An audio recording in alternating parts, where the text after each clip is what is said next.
السلام علیکم۔ وعلیکم السلام ورحمۃ اللہ۔ حضرت جی کیسے ہیں؟ الحمدللہ، آپ سنیں بھائی عامر صاحب ٹھیک ہیں؟ الحمدللہ، شکر ہے اللہ پاک کا۔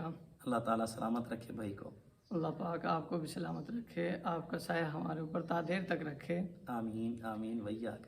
اچھا، میرے نا کچھ سوالات ہیں آپ سے جی جی ضرور۔ کہ اللہ پاک اپنے بندے سے 70 ماہوں سے زیادہ پیار کرتے ہیں، ٹھیک ہے۔ اور پھر مسلمان بہت زیادہ پریشان ہیں، پریشانیوں میں گھرے پڑے ہیں، یہ کیا وجہ ہے حضرت؟ دیکھیں، اللہ تعالیٰ جو آپ نے بتلایا ہے کہ 70 ماہوں سے زیادہ پیار کرتے ہیں، یہ ویسے مشہور تو یہی ہے، جی لیکن 70 کا عدد نہ تو قرآن پاک میں اس طرح ملتا ہے نہ ہی احادیث میں ملتا ہے۔ قرآن پاک میں یہ بات آئی ہے 70 مرتن فلن یغفر اللہ لہم، کہ منافق کے لیے آپ 70 مرتبہ بھی استغفار کریں گے تو اس کی بخشش نہیں ہوگی، یہ بات آئی ہے۔ لیکن یہ بات نہیں آئی کہ 70 ماہوں سے زیادہ پیار کرتے ہیں۔ ہاں، ایک مرتبہ نا یہ تو ہم نے کافی خاص لوگوں سے بھی سنا ہے، جیسے دیندار لوگوں سے بھی۔ دیکھیں، بہت ساری غلطیاں ہیں جو مشہور ہوئی پڑی ہیں، اور ایسے ہی میں خود سنتا رہا ہوں ابو جہل حضور کا چچا ہے، حالانکہ وہ حضور کا چچا نہیں ہے، حضور کا کچھ لگتا ہی نہیں ہے، لیکن ہم سنتے رہتے ہیں۔ یہ غلطیاں تو ہوتی ہیں نا، تو اسی غلطیوں کو علماء کرام تو دور کرتے ہیں نا۔ جی تو میں عرض کر رہا تھا، ایک مرتبہ نا کچھ قیدی عورتیں حضور کے پاس آئیں، مسلمان کچھ عورتوں کو قید کر کے آئے، تو ایک عورت کے پستان دودھ سے بھرے ہوئے تھے اور اس کا بچہ بھی تھا۔ جب اس نے قیدیوں میں اپنے بچے کو دیکھا نا، تو وہ بچے کی طرف لپکی اور فوراً دوڑتی ہوئی گئی، اپنے بچے کو سینے سے لگایا۔ حضور اکرم صلی اللہ علیہ وآلہ وسلم نے فرمایا، اللہ تعالیٰ جس طرح یہ ماں اپنے بچے پر رحم دلی کا مظاہرہ کر رہی ہے نا، رحم دلی دکھا رہی ہے، جی جس طرح آپ ماں کی محبت دیکھ رہے ہو، اللہ اس سے بھی زیادہ محبت فرماتے ہیں اپنے بندے سے۔ یہ نہیں فرمایا کہ 70 ماہوں سے زیادہ محبت کرتے ہیں۔ باقی رہی آپ کی یہ بات کہ اللہ تعالیٰ ماں سے بھی، اللہ تعالیٰ تو بہت محبت کرتے ہیں اپنے بندے سے، جی جی بالکل بالکل۔ لیکن یہ پریشان بہت ہیں۔ پریشان تو ہونا بھی چاہیے، کیونکہ جناب نبی کریم صلی اللہ علیہ وآلہ وسلم نے فرمایا، اللہ نے اپنے بندوں کے لیے نا یہ دنیا قید خانہ بنائی ہے۔ مطلب یہ جو دنیا ہے نا، اللہ تعالیٰ کے جو بندے ہیں ان کے لیے یہ دنیا ایسے ہی ہے جس طرح جیل ہوتی ہے، قید خانہ ہے۔ اس کو حضور نے فرمایا، الدنیا سجن المؤمن و جنت الکافر، کہ مومن کے لیے قید خانہ ہے، کافر کے لیے جنت ہے۔ تو یہی وجہ ہے آج آپ کو یورپ والے، امریکہ والے اور اسی طرح برطانیہ والے خوشحال نظر آ رہے ہیں، ادھر سے پاکستان کے انڈونیشیا والے ہوں یا پاکستان والے ہوں، افغانستان والے مسلمان ہوں، تو یہ ہمیں پریشان نظر آتے ہیں۔ تو اس کی مین وجہ جو ہے وہ یہی ہے کہ دنیا ہمارے لیے قید خانہ ہے اور کافر کے لیے جو ہے وہ جنت ہے۔ تو اسی لیے ان کو چونکہ بدلہ ادھر ملنا ہے، تو اس لیے ان کے لیے راہ جی حضرت، یہ دنیا ہمارے لیے قید خانہ ہے، لیکن اسلام پر جو ہم یہ زندگی گزار رہے ہیں، اللہ پاک نے ہم الحمدللہ ہم سب کو مسلمان بنایا ہے، جی جی اس کا جتنا بھی شکر ادا کیا جائے کم ہے۔ بالکل۔ لیکن دینی لحاظ سے ہمارے اوپر بہت زیادہ پریشانیاں ہیں، جی جی بالکل۔ اور یہ انگریز ممالک ہیں یا جو بھی معاملات ہیں، ہر طرف سے یہ جو مسلمان ممالک میں وہ بہت زیادہ مسلمانوں کو بھی شہید کیا گیا ہے۔ ہاں جی۔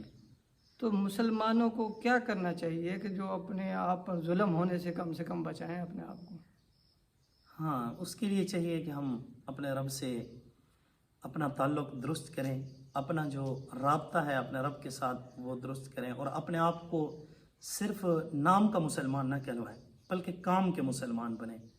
پھر انشاءاللہ ہمارے یہ جو گلے شکوے ہیں کہ ہمارے رب جس نے پوری کائنات کو بنایا ہے اور سب کو بنانے والا وہی ہے، ہم اس کو مانتے ہیں، اس کے باوجود ہم پریشان زیادہ ہیں، اور وہ ماں سے بھی زیادہ محبت کرتا ہے، اس کے باوجود ہمیں زیادہ رگڑتے ہیں۔ تو یہ ہمارے جو گلے شکوے ہیں نا، یہی وجہ ہے کہ ہمارا جو تعلق ہے نا اپنے رب سے وہ کمزور ہو چکا ہے۔ اور دوسرا اس کا جو جواب ہے نا وہ یہ ہے کہ اللہ تعالیٰ مسلمان کو جو رگڑتے ہیں، اب مسلمان جلد بازی میں آ جاتا ہے اور گلے شکوے شروع کر دیتا ہے کہ میں اپنے رب کو مانتا ہوں، نمازیں پڑھتا ہوں، قرآن پڑھتا ہوں، اس کے باوجود میرا رب میرے اوپر مصیبتیں زیادہ نازل کرتا ہے۔ تو یہ جو گلے شکوے ہیں نا یہ جلد بازی کے ہیں اور کم عقلی ہے، اس کو تو یہی کہا جائے گا۔ اب مثال کے طور پر آپ یہی فرما رہے تھے نا کہ ماں سے بھی زیادہ پیار کرتا ہے، تو پھر ماں کو ہم دیکھتے ہیں کہ دنیا میں وہ چھوٹی سی تکلیف بھی بچے کی برداشت نہیں کر سکتی. نہیں کر تو اللہ تعالیٰ اتنی تکلیفیں کیوں دیتا ہے اپنے بندوں کو، جبکہ محبت اللہ کی اتنی ہے کہ 100 حصے محبت کے ہیں، مطلب رحم دلی کے یا نرم دلی جسے ہم کہتے ہیں، اس میں سے 99 اللہ کے پاس ہیں اور ایک حصہ دنیا میں رکھا ہے جس میں ماں کو بھی یہ مل رہی ہے نرمی، اور اسی طرح چرند پرند کو بھی مل رہی ہے، صرف انسانوں کو نہیں دی گئی. تو اب ماں کی محبت کا عالم یہ ہے کہ ماں چھوٹی سی تکلیف بچے کی برداشت نہیں کر سکتی، تڑپ اٹھتی ہے. تو اللہ پاک مسلمانوں کو رگڑتا ہوا کیسے دیکھ رہے ہیں؟ آپ کا جو گلہ شکوہ ہے وہ یہی ہے نا. جی افغانستان میں مسلمان مارے کھاتے رہے، اور اسی طرح پاکستان اسلامی ملک ہے، یہاں پر مسلمان کاٹے جا رہے ہیں، اور اسی طرح چائنا ہے تو وہاں پر بھی مسلمان پریشان ہے، اسی طرح بوسنیا ہے تو وہاں پر بھی مسلمان پریشان ہے، چیچنیا ہے تو وہاں پر بھی مسلمان پریشان ہے. مطلب جہاں کہیں دیکھو تو رگڑے کھانے والا مسلمان ہے. ایسے ہے نا جی. حالانکہ ماننے والا کس کو ہے؟ اللہ تعالیٰ کو ہے. تو اس میں یہی کہوں گا کہ اللہ تعالیٰ نے یہ جو ہمارے اوپر تکلیفیں ڈالی ہیں یا ہمیں جو رگڑے دے رہے ہیں اللہ تعالیٰ، مطلب ہمارے اوپر پریشانیاں ہوئی ہیں، تو یہ ہمیں سلجھانے کے لیے ہے. ٹھیک ہے نا جی. جس طرح مثال کے طور پر یار ماں باپ بھی تو اپنے بچے کو لے جاتے ہیں نا ہاسپٹل میں، وہاں پر لے کر جاتے ہیں، انجیکشن لگواتے ہیں. انجیکشن لگوانا کوئی آسان کام ہے؟ کوئی راحت تو نہیں ملتی نہیں. یار. کانٹا برداشت نہیں کر رہی جو ماں، وہی وہاں ہاسپٹل اپنے بچے کو لے کر گئے، اس کی چیخیں بھی سن رہی ہے اور اس کو انجیکشن بھی لگوا رہی ہے اور ڈاکٹر کو فیس بھی دے رہی ہے. جی ہاں. اور اسی یار صرف انجیکشن پر نہیں اکتفا کرتے، آگے بڑھتے ہیں تھوڑا. وہی ماں باپ جو بچے کے پیر میں نا کانٹا چبھنا برداشت نہیں کر رہے، وہی ماں باپ اپنے بیٹے کو کٹوا بھی رہے ہوتے ہیں آپریشن کی صورت میں. جی. تو اسی طرح آپ کچھ اور کہہ رہے ہیں، کٹوا رہے ہیں. مثال کے طور پر یار دیکھیں نا، اب پینڈس کا مسئلہ ہے، یا اسی طرح بیٹی ہے تو اس کا پیٹ کٹواتے ہیں بچہ نکلوانے کے لیے. کینسر بڑھ رہا ہے تو ٹانگ کٹوا رہے ہیں. اب یہ ماں باپ، اب آپ کہیں گے کہ کیا ہے، چھوٹی سی تکلیف برداشت نہیں کر رہے اور ادھر کیا ہے آپریشن کروا رہے ہیں. تو یہ اتنی محبت کرتے ہیں، اس کے باوجود اپنے بیٹے کو کٹتا ہوا دیکھ رہے ہیں. تو یہ کیسے ماں باپ ہیں؟ پھر تو یہ اعتراض بھی تو بنتا ہے نا. جی. تو اسی کا جواب دے رہا ہوں کہ اللہ تعالیٰ بھی ماں سے زیادہ رحم دل ہے. مطلب اللہ تعالیٰ کی رحم دلی جو ہے، مطلب مہربانی جو ہے، کرم نوازی جو ہے، وہ ماں سے زیادہ ہے. لیکن یہ ہمیں سلجھانے کے لیے ہے، مطلب ہماری کمیوں کو دور کرنے کے لیے ہوتی ہیں جو پریشانیاں آتی ہیں. اور یہ پریشانیاں ہر انسان پر آتی ہیں. اللہ رب العزت فرماتے ہیں اولا یرون انہم یفتنون فی کل عام مرہ او مرتین ثم لا یتوبون ولا هم یذکرون. ہر انسان پر نا سال میں 1 یا 2 پریشانیاں تو ایسی جو انسان کو جھنجھوڑ کے رکھ دیتی ہیں وہ ضرور آتی ہیں. لیکن یہ کیوں آتی ہیں؟ انسان کو سلجھانے کے لیے آتی ہیں، انسان کی جو خامیاں ہوتی ہیں ان کو دور کرنے کے لیے آتی ہیں. جس طرح ماں باپ آپریشن کرواتے ہیں وہ جو اصل مرض ہے اس کو نکلوانے کے لیے، کینسر کا مرض ہے یا پینڈس کا مرض ہے، کوئی مرض ہے، اس کو نکلوانے کے لیے کیا کرتے ہیں؟ آپریشن کرواتے ہیں. اسی طرح بیماری ہے تو اس کو دور کروانے کے لیے انجیکشن لگواتے ہیں. تو جب کہ ہمارا معاشرہ پورا کا پورا بگڑا پڑا ہے، ہمارے معاشرے کے اندر بے حیائی ہے، آپ کے سامنے ہے. ہمارے معاشرے کے اندر جھوٹ ہے، آپ کے سامنے ہے. ہمارے معاشرے کے اندر بد امنی ہے، آپ کے سامنے ہے کہ کیا ہے، کتنے سارے شہید ہوئے ہیں ابھی، بجوڑ کا واقعہ آپ کے سامنے ہے. ہمارے معاشرے کے اندر خیانتیں آپ کے سامنے ہیں، ہمارے معاشرے کے اندر سود والی لعنت آپ کے سامنے ہے. تو یہ اللہ تعالیٰ پریشانیاں اسی لیے دیتے ہیں تاکہ یہ سنبھل جائیں. اگر سنبھل جائیں، مطلب یہ جو برائیاں ہیں، اگر یہ برائیاں ان مصیبتوں کی وجہ سے نکل جاتی ہیں تو پھر تو یہ جو مصیبت ہے یہ نعمت ہے.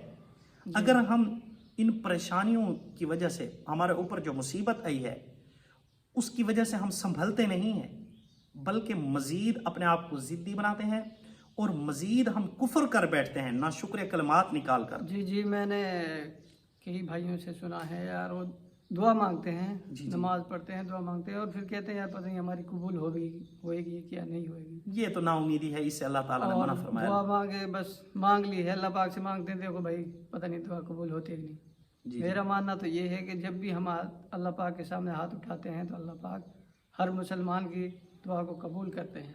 جی بالکل بالکل. تو یہ کہتے ہیں کہ ہماری دعا قبول ہوئی ہے یا نہیں ہوئی، اس پر تھوڑی سی ہماری رہنمائی کریں. دیکھیں، اللہ تعالیٰ یستحیی عبدہ، اللہ تعالیٰ اپنے بندے سے شرم محسوس کرتے ہیں. اللہ تعالیٰ خود، حدیث ہے، میں اپنے الفاظ نہیں کہہ رہا، جی ان یردہما صفرا، بندہ ہاتھ دعا کے لیے ہاتھ اٹھائے اور اللہ تعالیٰ ان کو خالی لٹا دے، اللہ تعالیٰ اس سے شرماتے ہیں کہ یہ میری شان نہیں ہے، یہ تو بندوں کے کام ہیں، بندوں کی حرکتیں ہیں. جو کیا ایک بندہ کسی سے ادھار مانگتا ہے تو اس کو خالی بھگا دیتے ہیں. یا مثال کے طور پر یار بھوکا شخص آتا ہے، دروازے پر دستک دیتا ہے تو خالی بھگا دیتے ہیں. یہ تو بندوں کا کام ہے، رب کا کام نہیں ہے. رب کیا ہے؟ صرف دیتا ہے، خالی نہیں موڑتا. ہاں وہ وقتی طور پر اسی وقت دے دے، اسی صورت میں یا کسی اور صورت میں دے دے یا ذخیرہ کر لے تو وہ علیحدہ بات ہے، لیکن کسی کے ہاتھوں کو خالی نہیں لٹاتا. تو ہمیں یہ نا امیدی نہیں کرنی چاہیے کہ ہمارا رب پتہ نہیں سنتا ہے کہ نہیں سنتا، ہماری دعائیں قبول ہی نہیں ہو رہی. اللہ تعالیٰ نے خود منع فرمایا، لا تقنطوا من رحمت اللہ، میری رحمت سے نا امید نہ ہو. اور باقی اگر کوئی پریشانی آتی ہے تو میں عرض کر رہا تھا، اس پریشانی کے اوپر وہ سوچنا چاہیے کہ میری کون سی ایسی غلطی ہے جس کی وجہ سے مجھے یہ سزا مل رہی ہے. کیوں؟ قرآن کا فیصلہ ہے، جی ما اصابکم بمصیبت فبما کسبت ایدیکم، جو تمہارے اوپر مصیبت آتی ہے تو وہ تمہاری اپنی کمائی ہوتی ہے، اپنے اعمالوں کی شامت ہوتی ہے. جب بندہ کہتا ہے نا، اسی کو تو وہ کہتا ہے نا شاعرانہ انداز میں، کہ بندہ جب دعا کے لیے ہاتھ اٹھاتا ہے اور کہتا ہے ربا میرا حال تو دیکھ، آواز آتی ہے بندہ ذرا اپنا نام اعمال تو دیکھ. جی تو اس لیے اپنے اعمال کا وہ ہوتا ہے جائزہ لینا جی جائزہ لینا چاہیے.